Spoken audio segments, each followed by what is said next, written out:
Welcome to Easy Facts, where we dissect reality TV drama so intense, even your therapist would call it a lot. Today, we're unboxing an episode of 90 Days Fiancé that feels less like a love story and more like a training manual for toxic relationships. Picture this: a woman bullying her blind boyfriend and then flipping the script to play the victim. Yes, you heard that right. Spoiler alert, it's as messy as Karen's logic. Grab your tea, snacks, and maybe a stress ball. You're going to need it. So let's meet our couple. On one side, we have Dave, calm, sweet, and visually impaired. And on the other, we have Karen, whose hobbies include yelling, gaslighting, and making everything about her. Together, they form a dynamic duo that makes us question the very concept of romance. Someone call Cupid and tell him his aim was way off this time. I just want an earnest and honest discussion with you. Okay, you're still talking. Say what you're gonna say so that we can clear it up. What's wrong with you? You don't listen. I'm listening. Karen's response, "Say what you want to say, I'm listening. What's wrong with you?" is a prime example of deflecting accountability. It sounds like she's giving her boyfriend the space to express himself, but in reality, it feels dismissive. The tone suggests that she's already frustrated and unwilling to truly engage with his concerns. It's as if she's turning the blame onto him, suggesting that something is wrong with him for simply trying to communicate. This is a classic tactic in toxic relationships, shifting the focus away from her behavior and placing the problem entirely on her partner. Honestly, since that first day at the market, I've been getting some weird vibes off Victoria. It's kind of like a real dark energy that vibrates throughout my body. I don't think she really trusts me with Chidi. Are we filming a reality show or casting for the next Supernatural episode? I mean, girl, unless you're actually a wizard or have some kind of telepathic superpower, I don't know what you're talking about. You're sitting at a dinner table with food and suddenly you feel this dark aura. I can't decide if she's trying to make Victoria sound like a villain or if she's just projecting her own mood swings onto the entire room. Because, let's be real here, if the vibes are off, it might just be because of how you're acting, not because Victoria's giving off some demonic presence. But hey, keep going with the dark energy talk if it helps you stay on top of this drama. So what kind of soup do you cook? What kind of food do you eat? We don't really cook, especially in the US. Everything's mostly like prepackaged, warm up. Wait, hold up. Did Karen's girlfriend just say that in America we don't really cook? Girl, what do you mean by that? Like, are you saying you guys just eat takeout 24/7 or live off of cereal and microwave dinners? Because last time I checked, America was home to some of the biggest food cultures in the world. You've got everything from BBQ in Texas to sushi in California. So please, tell me more about how we don't really cook, because that sounds like the weirdest flex ever. I mean, at this point, Victoria's probably just trying to figure out how to make a simple meal, and you're over here like, nah, we just Uber Eats it all day. Classic move. No wonder there's tension. Someone's living in a completely different food universe. We have a big selection. We got tomato soup, cream of chicken, cream of mushroom. I mean, think about it. She's out here talking about crumbs and mushrooms like it's some five-star meal. Meanwhile, America is over here with a Cheesecake Factory menu the size of a novel. Hey, let's cut her some slack. Cooking in America? Bold assumption. We're a nation where meal prep often involves deciding between drive-through tacos or pizza delivery. And mushrooms and crumbs? That's probably just the garnish for a triple layer burger with a side of deep fried everything. And then there's the awkward moment of being asked what she cooks. Like, do Americans even cook? Sure, some do, but for the rest, it's Uber Eats, DoorDash, and the good old microwave. Honestly, the dark energy in the room probably came from Victoria's confusion. What do you mean you don't cook? Then what do you eat? But no, when it comes to cooking, I'm just like Hot Pocket, pizza. I don't really cook. That's really... It's weird.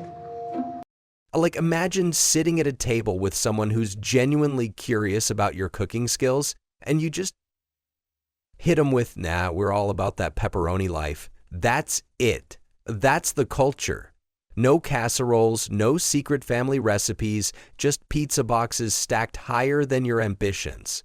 I tell him that I feel like we're soulmates, that he feels me in his heart, his mind, his body, just so deep and spiritual. What do you mean by spiritual? God ordained. Not something that happened physically between two of you. Oh, this conversation took a sharp left turn real quick. So 1 minute it's all innocent chatter about cooking, and then boom! Suddenly we're diving into the physical and spiritual dynamics of their relationship. Like, wait, how did we get here? Did someone spike the mashed potatoes with awkwardness? But let's not skip over the spiritual comment. What does that even mean? Are they bonding over yoga, sharing cosmic vibes, or is this just her way of sidestepping the question because she doesn't want to explain what really went down during date night? Why do you look so angry? I'm not angry. No, but I see you all the time, and I'm just saying, like, throughout this whole time, you've been looking real angry. There's no reason to be angry, even if you don't like something. Oh, here we go. Classic why you look angry energy. Honestly, props to Victoria for keeping it real, but let's face it, being accused of being angry when you're not, that's the fastest way to actually make someone mad. Classic self-fulfilling prophecy move right there. She hits Victoria with the, why you showing like you angry? Like, ma'am, are we diagnosing emotions now? Do we need a mood translator? Because Victoria's over here just existing and suddenly she's being put on the emotional stand. And Victoria, staying as calm as a saint, she just goes, I'm stressed about my baby. Boom, mic drop. Like, no, I'm not mad. I just have actual responsibilities and don't have time for this chaos right now. The family, whatever it is that is... Oh, nothing will bug you anymore? Bold words, my friend, bold words.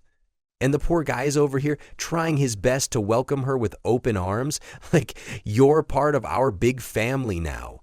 Meanwhile, she's shutting down any potential drama with that line faster than a Wi-Fi router during a storm. Honestly, if bad energy were a valid reason to abandon places, half of us wouldn't survive a family reunion. But hey, at least she's consistent in making everything about her. Truly, the main character energy is unmatched. Like, you even say yourself, we're soulmates, we're meant to be. Like, you believe God has ordained us, so I don't see the issue with you being alone with me. Because I am a man. I have blood running all over me. You understand? No, you know what? No, I don't want to argue, okay? No, Look, we are not arguing. Shut up, I'm trying to be nice to you. You serious? Oh, she's playing the soulmate card now? Classic manipulation 101. I'm good, I get it, okay? It's not that I'm uncomfortable. I'm just uncomfortable with the situation because I came so freaking far to see my soulmate that I'm supposed to marry, that he wants to marry me so bad. I came so far to see my soulmate. Translation, do what I want or I'll make you feel guilty about it forever. She's wrapping that guilt trip in a pretty little bow of romance, and honestly, it's kind of impressive. Emotional blackmail, but make it poetic. Since you might think that maybe I'm such an animal, I'm gonna jump on you, I want to promise on your entire life that the entire trip I'm here, I'm not gonna touch you in any sexual way. Touch me. I just wanna hang out with you, okay? Hold my bones. Oh, so now we're bargaining with physical affection. Nice. Nothing says healthy relationship like dangling intimacy as a reward. I love you, and I will do anything to keep you and to have you. I live in a society where there are norms, where there are principles. And you know what the sad part is you care more about what people think. No, it's not. Hey! Oh, isn't that sweet? He's over here pledging undying love and devotion, like he's in a Shakespearean tragedy. I want to do anything to keep you. Bro, blink twice if you're okay. You care more? It's all about belief. You understand? Well, I'm not gonna come to your beliefs because I'm far beyond your little beliefs. I'm on a different spiritual plane. Oh shit. I didn't realize that actually. She's on a different spiritual plane. Okay, well I take back everything I've said. I think she just understands something that I don't. Is this what the little girl from the last Mimsy is? What could possibly go wrong when one person is like totally in sync with their faith and the other's still figuring out what they believe in after a pizza and a glass of wine? You can already see the sparks flying in this relationship. I mean, they say love conquers all, but I don't think it's going to conquer a serious religious and principled difference unless they're willing to make some major sacrifices. And I'm not talking about just compromising on dinner plans here. I think I need to sleep on it tonight because I need to gather myself and make arrangements. I need to put What some arrangements things. do you have to do? Yeah, I need to put some things together. Act like you have a whole wardrobe. You got like three pairs of panties, 2 pairs of socks, and a couple t-shirts. Like, what do you want? It's like she wants him to give up all personal space for her, just to keep the peace.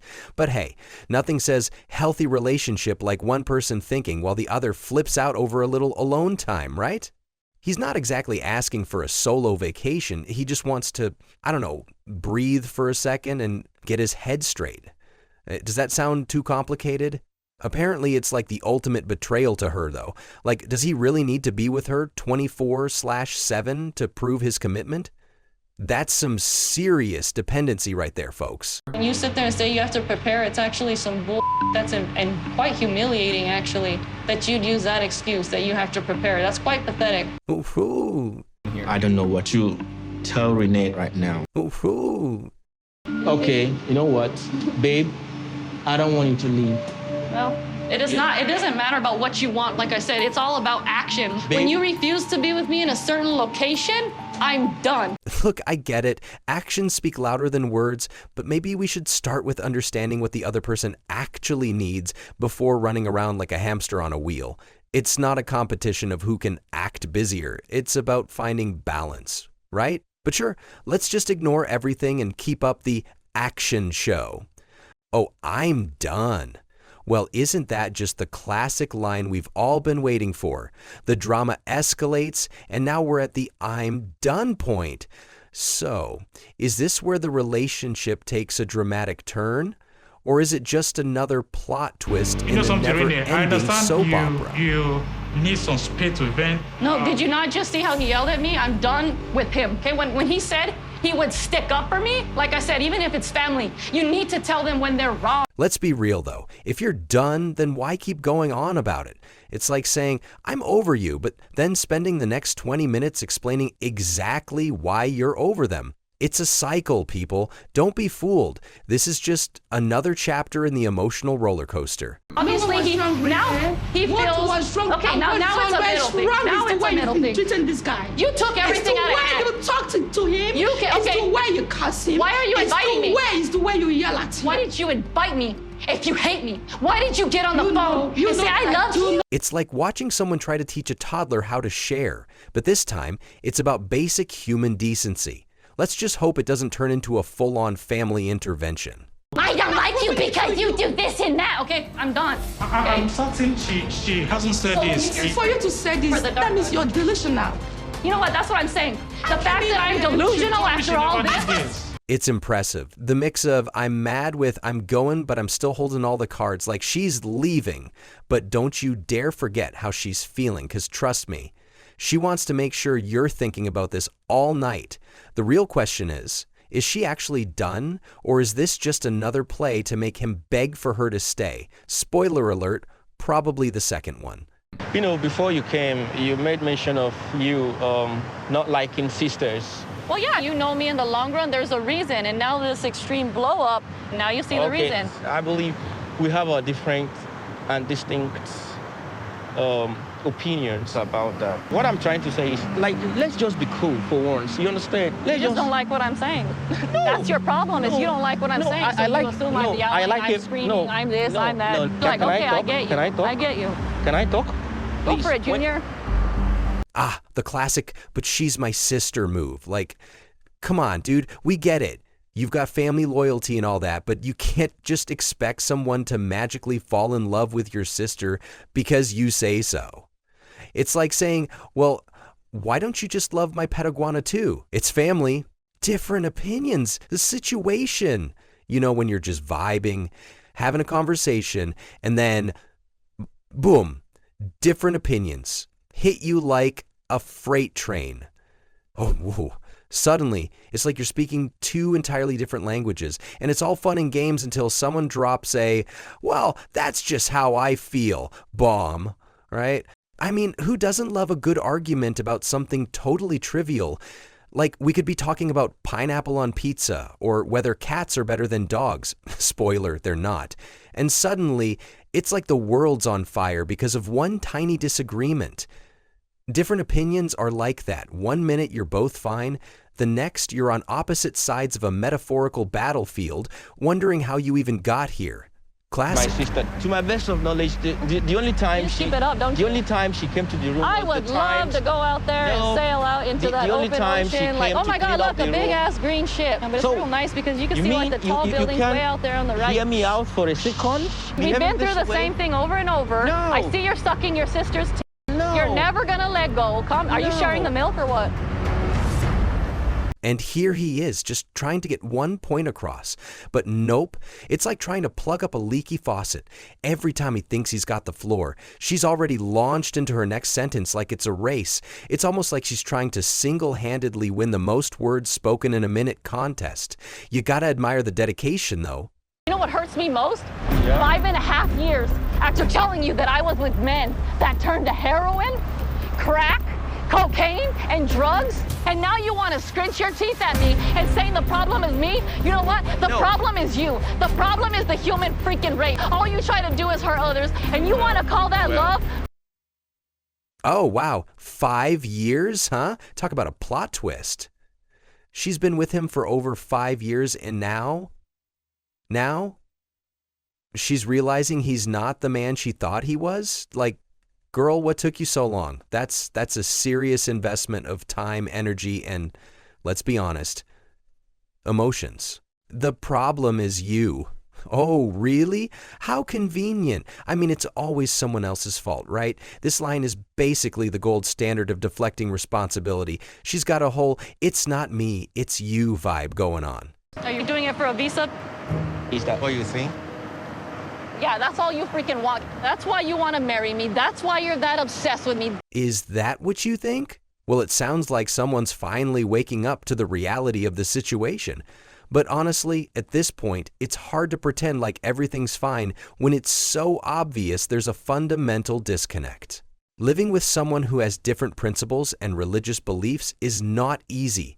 You can try to compromise, but there will always be moments where those differences create tension. It's like trying to fit a square peg into a round hole. No matter how hard you try, it just doesn't fit. Relationships thrive on understanding, mutual respect, and alignment in values. If those are off, it makes everything harder. So what have we learned today, folks? Relationships are hard enough without adding blindfolded gaslighting into the mix. Karen may have mastered the art of victimhood, but Dave deserves someone who treats him like a partner, not a prop.